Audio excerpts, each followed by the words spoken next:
Coach? I just first off want to thank y'all for being here.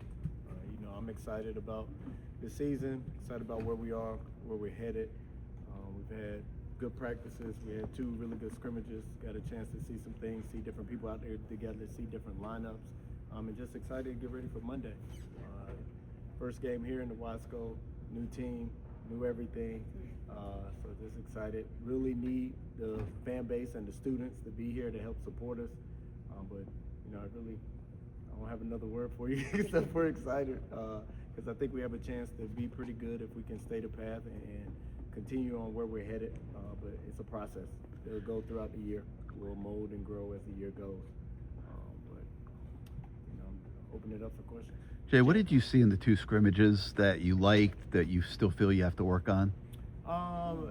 What I liked is I felt like our identity and what we talked about started to show from the first scrimmage to second scrimmage, and just growing into who I think we have to be to consistently win games, and that starts on the defensive end. Just being able to really guard, really compete on that end, and then finishing possessions with rebounding. So I was excited that kind of started to show and create and mold our identity through that, and then you got to work on everything. It's a lot. There's a lot still to work on. It's a lot to get to where we need to get to be able to compete at the highest level every night. You talk about, I think you're gonna have more size this year, big, strong, and defense. Can you just talk about those being kind of the pillars for this team? Is that what you're looking for? Is that what might look a little different from what we've seen from you in basketball in the past? Yeah, that was kind of my thought process in building this team. Is in the first year, in year 1, I wanted to be able to be big positionally and have great positional size. I wanted to be able to really defend and really rebound. I felt like if we could cover those 3 things, it gives you a lot of versatility, but it also gives you an opportunity in every game because most games are won in basketball. That's what we call the trenches, and the rebounding and the physicality battle. So I wanted to at least be able to be competitive in every game when it came to that, and then the rest of it comes down to just situations and things that go on from that nature. Who are some of the players that really personified those attributes on this team? We have a few of them. The team is kind of built that way. I would say 1 through 11, where everybody, I'd say some of the ones that have really, I guess, embraced it and carry over. When the freshman, we have Sheldon Henderson, just with his size, his mass, his physicality, the way he plays. And then the transfers, they've played big-time basketball. They came from leagues that kind of play that way, with Trey and Malik being in the Big Ten. That's kind of Big Ten has played in the physical pace, and Ernest being in the Big 12, that competition level. So in picking it and building this team, I kind of really wanted it to shape and be that way, and I think me and my staff, we did a good job of being able to do that.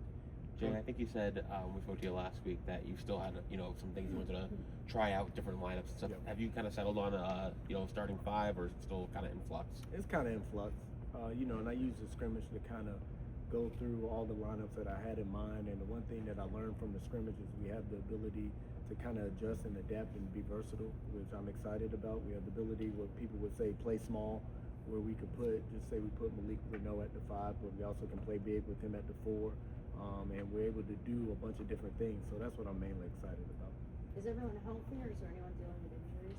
Everybody's healthy for the most part. We're dealing with little minor aches and pains, but nothing too serious. You have a sprained ankle or a pulled hamstring there, but for the most part, everybody is healthy. Coach, with Sheldon, and you'll obviously learn more about this when the season starts, but just through what you've seen in practice, how has he been adjusting to the game speed element of college basketball and I guess just the overall physicality of it? Has that been a smooth transition for him? It's practice. So, after a while, the first couple of practices, it takes time, but in the scrimmages, he fit in. You couldn't tell that he was a freshman by the way he played. One thing that has always impressed me about Sheldon is just his poise on the court and being even keeled and having a great temperament the whole time playing the game. So just his ability to show that in the 2 scrimmages. Now he's still a freshman, so there's still a learning curve, and there's still going to be a wall that he hits, and I expect that, and just having those conversations with him and looking forward to helping him through that, and so he can continue to be a good player for us. Coach, we've seen you do a number of on-campus engagement things with the student body.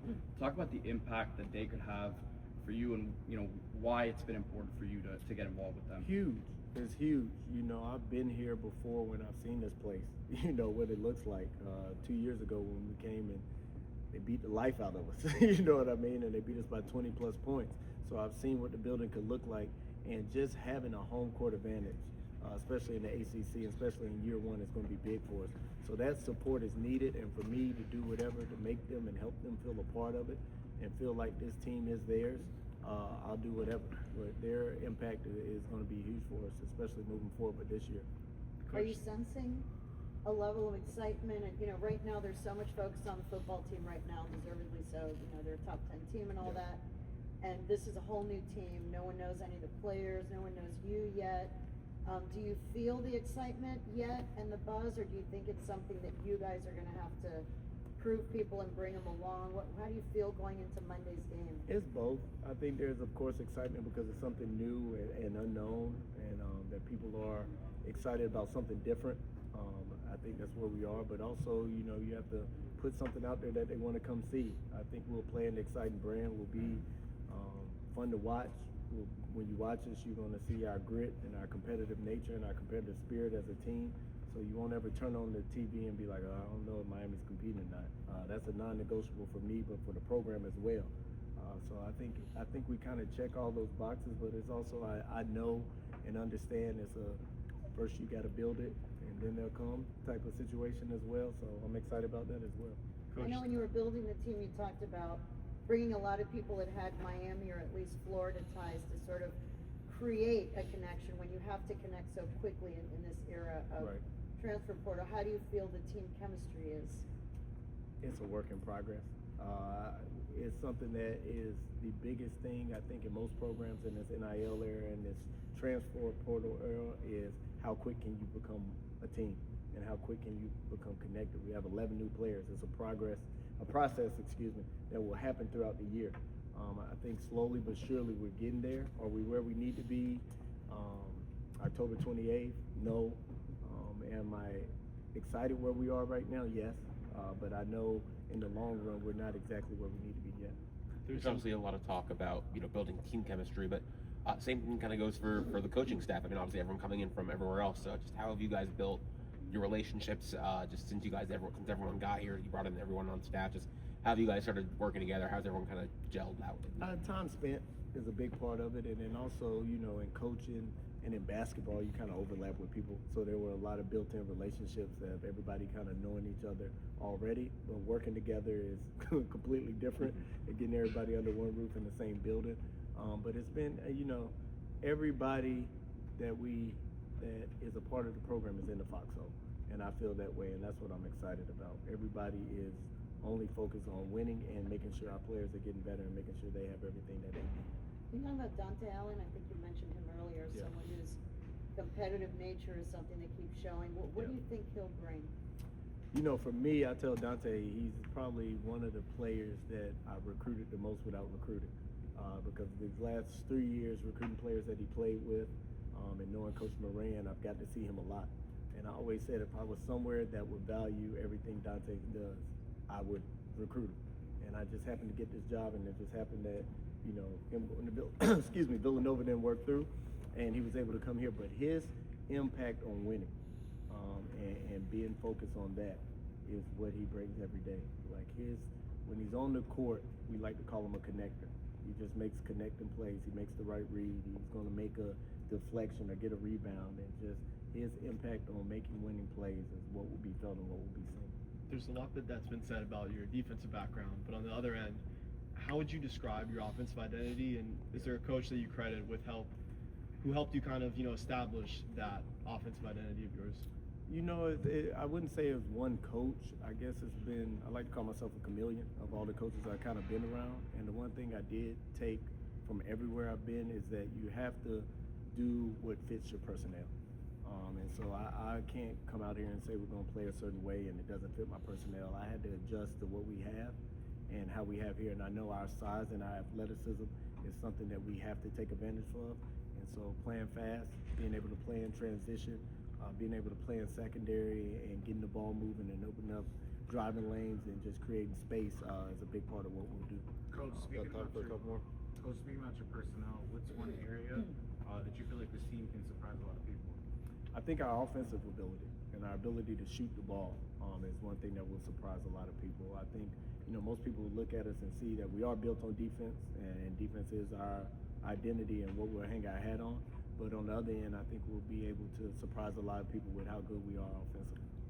Coach, you have 3 international auditions. Yep. I expect Noam, with his experience and shooting ability, will contribute. Are either of the 2 bigs, Altunis or Malovic? Do you expect anything from them as freshmen? Yeah. Timo is a guy who's played high level. Malovic, we call him Timo. He's played high level European basketball. He's one of the best shooters on the team already. And his size, he's 6'8", 6'9". His ability to play on the wing, play out of actions will be needed, like you talked about with Noam, another ball handler and floor spacer, as we like to call him, with his shooting ability. And then Solid, he's a mountain of a man.